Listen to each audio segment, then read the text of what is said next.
예수님이 말씀을 하실 때에 그 유대인들이 그런 말을 해요. 우리는 아브라함의 후손이고 우리는 종된 일이 없어. 그런데 자꾸 우리를 종되었다고 얘기를 하고 자유에 대한 얘기를 하느냐 그랬습니다. 아브라함의 자손인데 우리는 남의 종된 일이 없어. 그런데 이들은 유대인들은 예수님을 따라다니면서도 진리를 모르는 거예요. 진리를 모르는. 우리도 그러잖아요. 죄인이라고 그러면 나 죄 안 졌어. 내가 남의 그 도둑질을 했나, 간음을 했나, 거짓말을 했나, 나는 한 거 없어. 그렇잖아요. 그런데 성경은 너희는 모든 사람은 다 죄인이다. 그 사람을 알게 되면 죄인이다 그러면 아멘 하는 거예요. 왜? 우리는 원죄에 매여 있습니다. 원죄에 매여 있어요. 에덴 동산에서 최초의 사람 아담이 범죄함으로 인하여 인간은 그 아담의 후손들은 다 원죄를 가지고 태어나는 거예요. 유대인들이 아브라함의 자손이면서도 원죄가 있어요. 그러나 행위까지도 아브라함과는 달라요. 그러면서도 아브라함의 자손이라고 얘기를 합니다.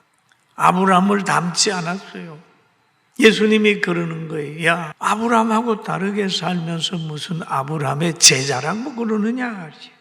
이 아브라함의 삶을 보면 하나님이 본토 친척 아비 집을 떠나 내가 너에게 지시할 땅으로 가라 그러니까 그냥 예 하고 갔어요. 그러므로 그는 복의 근원이 되고 그의 씨로 말미암아 많은 사람이 행복하게 됐습니다. 아브라함은 자기가 하고 싶은 대로 한 게 아니라 하나님이 정해주는 그 길, 하나님이 인도하는 그 길을 그냥 갔어요. 그냥 갔어요. 75세에 저 하란에서 하나님이 가라고 그러니까 예 그러고 출발했습니다. 그런데 아브라함의 후손을 보면은 많이 있어요. 그래 아브라함의 후손은 두 가지 길이에요. 하나는 생물학적인 후손이 있어요. 육신적으로 태어난 후손이 있고 하나님이 허락한 영적인 후손이 있습니다. 아브라함에게는 이스마엘이 태어나고 이삭이 태어납니다. 그 다음에 이삭에게서는 에서가 있어요. 그러면 에서가 태어났지만 또 야곱이 태어나. 그 한 혈통은 하나님이 함께하고 한 혈통은 하나님으로부터 기업을 받지 못하는 혈통이에요. 모두가 다 아브라함의 자손. 저 중동 가면 다 아브라함의 자손이에요. 그런데 여기에서 아브라함의 진정한 후손은 약속의 자녀가 하나님은 아브라함의 진정한 후손이라고 얘기해요. 그런데 아브라함의 결혼을 따져보면 레위기 18장이나 20장에 나타난 율법을 위배되는 결혼을 한 거예요.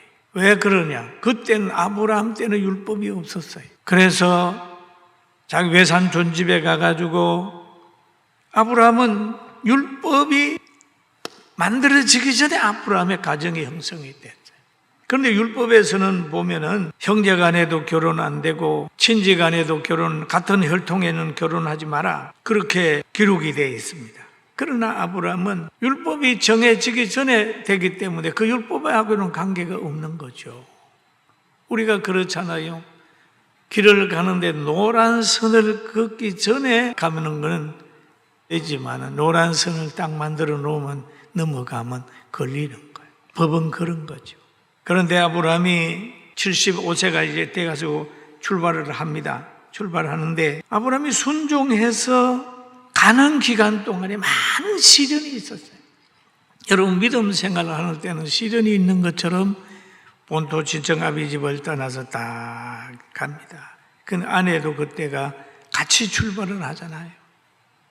그러다가 보니까 염려가 하나 생겼어요. 아내를 보니 너무 예쁜 거예요. 아내 보고 그럽니다. 여보, 우리가 지금 애굽을 지나가야 되고 여러 가지로 가야 되는데 그 사람들은 하나님을 믿지 않고 그러니까 혹시 당신의 미모에 반해서 나를 죽이고 당신을 뺏어갈 소지가 있으니 우리가 어디 가든지 당신은 나의 누이라고 얘기를 해주세요. 그랬어요.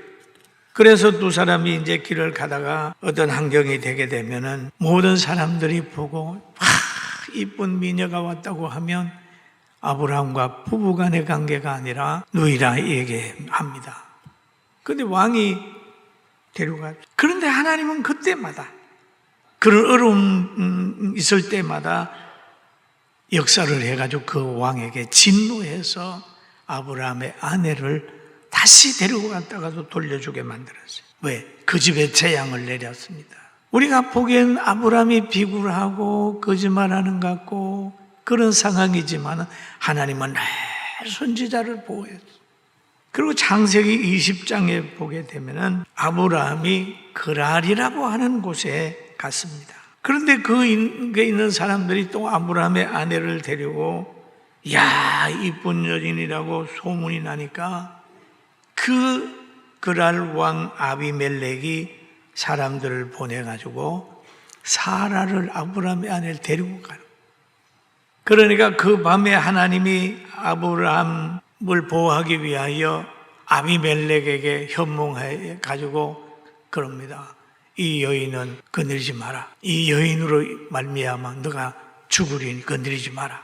그래서 못 건드리게 하고 다시 아브라함에게 보낸 거예요. 아브라함은 가는 길 가운데서 육신이 약해서 이런 어려움을 당하면서 갔어요. 아내를 아내라고 말하지 못하고 누이라고 말하면서 그렇게 얘기를 하고 하나님이 그 약함을 알고도 보호하는 거예요. 여러분 바로 이것을 보면서 우리가 예수 믿고 나서 육신이 약해서 때로는 타협하고 비굴하고 실패하고 좌절했음에도 하나님은 우리를 지금까지 붙들고 오는 거예요.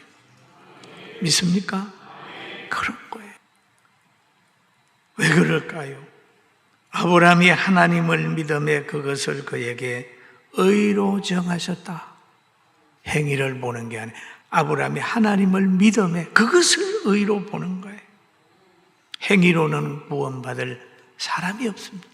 의인은 단 하나의 몸에 믿음으로 사는 거예요. 믿음. 구원받은 성도를 향한 하나님의 사랑은 행위를 떠나서 깊이 사랑하는 거예요. 여러분의 자녀를 행위대로 사랑합니까?